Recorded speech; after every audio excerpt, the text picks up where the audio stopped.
Reaction intermediates. Reaction mechanism chapter, organic chemistry, second part.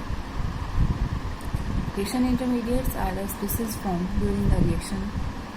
These species decide the final product of reaction, and reaction intermediates have very short lifetime, 10⁻⁻⁶ few seconds. And reaction intermediates are very reactive species. Next है types of reaction intermediate. Generally organic chemistry के अंदर हम following types of intermediates की study करते हैं: carbocation, carbanion, carbon free radical, carbene, nitrene and benzyne. First intermediate है carbocation. Carbocation are the organic ion carrying positive charge on the carbon atom, also known as the carbonium ion. Formation of carbocation. Carbocation are formed through the heterolytic cleavage of bond. Covalent bond in which carbon atom is directly bonded to the more electronegative atom. More electronegative atom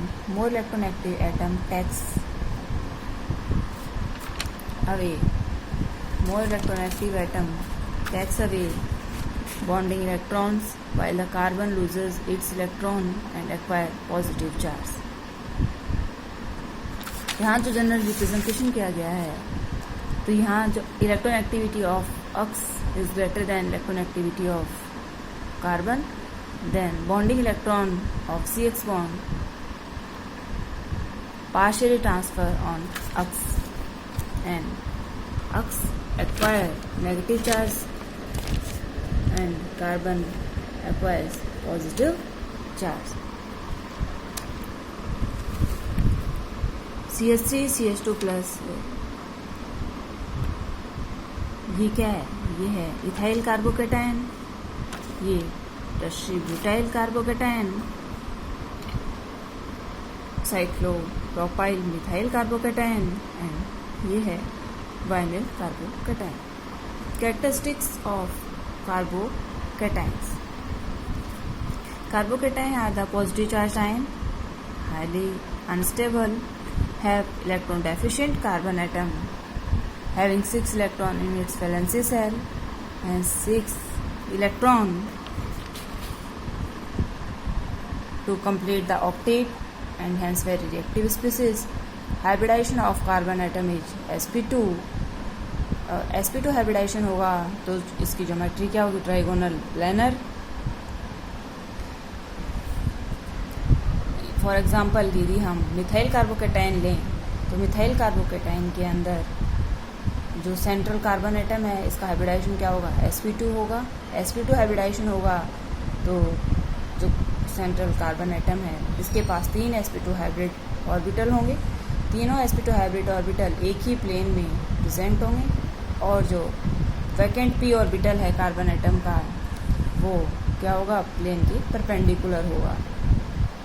तीनों sp2 hybrid orbital hydrogen atom से के s orbital से overlap करेंगे, और sp2s overlapping के through CH bond का formation होगा. Next है relative stability of carbocation. Stability को चेक करने के लिए कोई भी आयन है, उसकी स्टेबिलिटी कब होगी? जब उसके ऊपर चार्ज डेंसिटी कम हो. यदि कार्बोकेटाइन है तो हम कार्बोकेटाइन की पॉजिटिव चार्ज डेंसिटी को कंसीडर करते हैं. कार्बन आयन है तो हम उसकी नेगेटिव चार्ज डेंसिटी को देखते हैं. कार्बोकेटाइन के लिए की स्टेबिलिटी को चेक करने के लिए हम इंडक्टिव इफेक्ट, हाइपरकॉन्जुगेशन और रेजोनेंस, 3 फैक्टर्स को कंसीडर करते हैं. इनका यदि इफेक्ट देखना हो तो रेजोनेंस सबसे ज़्यादा डोमिनेंट इफेक्ट रखता है, हाइपरकॉन्जुगेशन उसके बाद, और इंडक्टिव इफेक्ट का लास्ट. इसके कुछ एग्जांपल्स हैं। फर्स्ट है मिथाइल कार्बोकेटाइन, आइसोप्रोपाइल कार्बोकेटाइन और टर्शरी ब्यूटाइल कार्बोकेटाइन। यहाँ हम देख रहे हैं कि इस एग्जांपल में हम जो इफेक्ट कंसिडर करेंगे वो है कि यहाँ एक तो इंडक्टिव इफेक्ट है। इंडक्टिव इफेक्ट क्या है? Electron plus I effect, electron repelling effect है, क्योंकि जो एल्काइल ग्रुप है उसका क्या होता है? इलेक्ट्रॉन रिपेलिंग, यानी ये बॉन्ड पेयर के इलेक्ट्रॉन्स को रिपेल करेगा, और यदि ये बॉन्ड पेयर के इलेक्ट्रॉन को रिपेल करेगा तो ये क्या होगा? इस डेंसिटी को डिक्रीज करेगा। तो जितना ज़्यादा प्लस आई इफेक्ट होगा उतना ही ज़्यादा कार्बोकेटाइन की स्टेबिलिटी होगी। यदि हम इंडक्टिव इफेक्ट को कंपेयर करें तो हम यहाँ ये देख रहे हैं कि यहाँ CH3 एक CH3 ग्रुप का इंडक्टिव इफेक्ट है प्लस आई इफेक्ट, यहाँ 2 CH3 का है, 2 मिथाइल ग्रुप का है, और यहाँ पे 3 मिथाइल ग्रुप का है। और सेकंड इफेक्ट है hyper conjugation effect. Hyper conjugation effect के अंदर हम अल्फा हाइड्रोजन एटम को कंसीडर करते हैं। अल्फा हाइड्रोजन एटम क्या होंगे?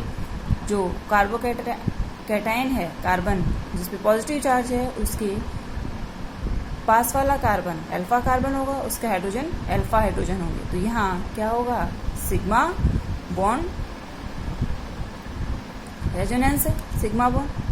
तो यहाँ पे जितने ज़्यादा अल्फा हाइड्रोजन होंगे उतनी ज़्यादा हाइपर कॉन्जुगेटिव स्ट्रक्चर होंगी, और स्टेबिलिटी ऑफ कार्बोकेटाइन उतना ही ज़्यादा होगा। तो यहाँ 3 अल्फा हाइड्रोजन है, यहाँ पे 6 अल्फा हाइड्रोजन है, यहाँ पे 9 अल्फा हाइड्रोजन है। 3 मिथाइल ग्रुप 9, 2 मिथाइल ग्रुप 6 और 1 मिथाइल ग्रुप तो 3। तो स्टेबिलिटी का ऑर्डर क्या रहेगा? डी की स्टेबिलिटी सबसे ज़्यादा होगी, हाइपर कॉन्जुगेटिव इफेक्ट सी से कम 6 अल्फा हाइड्रोजन, 3 बी और लास्ट है ए। सेकेंड एग्जाम्पल है बेंजाइलिक कार्बोकेटाइन, यानी बेंजीन रिंग के ऊपर CH2 ग्रुप प्रेजेंट। एक बेंजीन रिंग है, बी में क्या है? 2 बेंजीन रिंग है, और सी में 3 बेंजीन रिंग है। तो यहाँ हम स्टेबिलिटी को चेक करने के लिए कौन सा इफेक्ट कंसीडर करेंगे? रेजोनेंस, क्योंकि बेंजाइलिक कार्बोकेटाइन है उसमें क्या होगा? डीलोकलाइजेशन ऑफ पॉजिटिव चार्ज होगा। तो यहाँ हम क्या चेक करेंगे? यदि हम बेंजाइलिक कार्बोकेटाइन की रेजोनेटिंग स्ट्रक्चर को देखें तो यहाँ पे ये इनकी रेजोनेटिंग स्ट्रक्चर को शो किया गया है। तो यहाँ फर्स्ट क्या होगा कि जितना ज़्यादा इस पॉजिटिव चार्ज का डीलोकलाइजेशन रिंग के अंदर होगा उतनी स्टेबिलिटी ज़्यादा होगी। तो यदि एक ही बेंजीन रिंग है तो हम क्या देख रहे हैं कि ये डबल बॉन्ड पहले इधर शिफ्ट होगा तो पॉजिटिव चार्ज यहाँ आएगा, तो पॉजिटिव चार्ज यहाँ आए और ये पॉजिटिव चार्ज कैंसिल हो जाएगा। फिर हम क्या कह रहे हैं कि ये वाला डबल बॉन्ड शिफ्ट होगा तो पॉजिटिव चार्ज यहाँ आ जाएगा, ये वाला डबल बॉन्ड शिफ्ट होगा पॉजिटिव चार्ज यहाँ आ जाएगा, और लास्ट में दोबारा पॉजिटिव चार्ज CH2 पे ऊपर रिंग के ऊपर चला जाएगा। यदि हम देख रहे हैं कि ए जो एग्जाम्पल है यहाँ क्या है, एक बेंजीन रिंग है, यहाँ 2 बेंजीन रिंग है, तो यहाँ डिलोकलाइजेशन उतना ही ज़्यादा होगा। 3 बेंजीन रिंग है तो डिलोकलाइजेशन इससे भी ज़्यादा होगा। तो स्टेबिलिटी का ऑर्डर क्या रहेगा? सी, बी और ए। सी की स्टेबिलिटी सबसे ज़्यादा। 3 पॉजिटिव चार्ज क्या है? 3 बेंजीन रिंग में डिलोकलाइज हो रहा है, यहाँ 2 में और यहाँ 1 में। नेक्स्ट एग्जाम्पल है ये आइसोप्रोपाइल कार्बोकेटाइन और एक है CH3CH+OH। यहाँ हम क्या देख रहे हैं कि जो हमारा आइसोप्रोपाइल कार्बोकेटाइन है यहाँ इंडक्टिव इफेक्ट है, प्लस आई इफेक्ट है 2 CH3 ग्रुप का, तो ये भी क्या है? स्टेबिलिटी को बढ़ाएगा। और दूसरा है हाइपर कॉन्जुगेटिव इफेक्ट। तो हाइपर कॉन्जुगेशन में यहाँ 2 CH3 ग्रुप हैं तो 6 अल्फा हाइड्रोजन है, और यहाँ जो पास वाला है CH3CH+OH, यहाँ जो पॉजिटिव चार्ज है उसके ऊपर एक CH3 का प्लस आई इफेक्ट है, हाइपर कॉन्जुगेटिव इफेक्ट भी है, 3 अल्फा हाइड्रोजन है। लेकिन जो पास एक जो साइड में दूसरा जो ग्रुप है वो है OH ग्रुप, और जब OH ग्रुप है यहाँ तो ये OH ग्रुप का जो लॉन पेयर है ऑक्सीजन एटम का वो क्या है, डीलोकलाइज हो रहा है इस पॉजिटिव चार्ज की को डेंसिटी को कम करने के लिए। तो ये डीलोकलाइजेशन लॉन पेयर का जो है वो क्या है, इसकी स्टेबिलिटी को और ज़्यादा बढ़ाएगा, इस पॉजिटिव चार्ज डेंसिटी को कम करेगा। तो यहाँ हम क्या कहेंगे कि lone pair in conjugation of positive charge, तो डीलोकलाइजेशन होगा पॉजिटिव चार्ज का, यहाँ ऑक्सीजन पे ट्रांसफर हो जाएगा, तो इसकी रेजोनेटिंग स्ट्रक्चर। यहाँ हम यदि स्टेबिलिटी को कंपेयर करेंगे तो यहाँ केवल क्या है, 6 अल्फा हाइड्रोजन है, हाइपर कॉन्जुगेटिव इफेक्ट है, और इंडक्टिव इफेक्ट है प्लस आई। यहाँ क्या है, 3 अल्फा हाइड्रोजन, हाइपर कॉन्जुगेशन भी है, प्लस आई भी है, और साथ में रेजोनेंस है lone pair conjugation of positive charge. Delocalization होगा और स्टेबिलिटी ज़्यादा होगी। तो स्टेबिलिटी ऑर्डर क्या रहेगा, सेकंड की स्टेबिलिटी फर्स्ट से ज़्यादा होगी। नेक्स्ट एग्जांपल है CS2 CS double bond CS2। तो यहाँ ये वाला जो कार्बोकेटाइन है इसको हम एलाइलिक कार्बोकेटाइन कहते हैं। एक है CS2 CH3 CS2 CS2 plus, ये है इथाइल कार्बोकेटाइन। यहाँ इथाइल कार्बोकेटाइन में क्या है, इंडक्टिव इफेक्ट है इथाइल ग्रुप का, और साथ में 2 अल्फा हाइड्रोजन प्रेजेंट है, तो ये हाइपर कॉन्जुगेशन 2 अल्फा हाइड्रोजन का है। यहाँ क्या है, एलाइलिक कार्बोकेटाइन है। एलाइलिक कार्बोकेटाइन में यहाँ हम क्या देख रहे हैं कि जो पॉजिटिव चार्ज है वो कॉन्जुगेशन में है डबल बॉन्ड के, तो double bond in conjugation positive charge, तो कॉन्जुगेशन प्रेजेंट है, तो डीलोकलाइजेशन ऑफ पॉजिटिव चार्ज होगा। डीलोकलाइजेशन होगा तो ये क्या है, रेजोनेंस इफेक्ट है, तो रेजोनेंस डोमिनेंट होगा hyper conjugation and inductive effect पे। तो स्टेबिलिटी किसकी ज़्यादा होगी, एलाइलिक कार्बोकेटाइन की। नेक्स्ट एग्जांपल है एलाइलिक कार्बोकेटाइन और साथ प्रोपाइल आइसोप्रोपाइल कार्बोकेटाइन। तो यहाँ भी हम वही इफेक्ट कंसीडर करेंगे, यहाँ कि एक तो हाइपर कॉन्जुगेशन 6 अल्फा हाइड्रोजन, और एक है inductive effect plus I effect, और इधर है एलाइलिक रेजोनेंस इफेक्ट।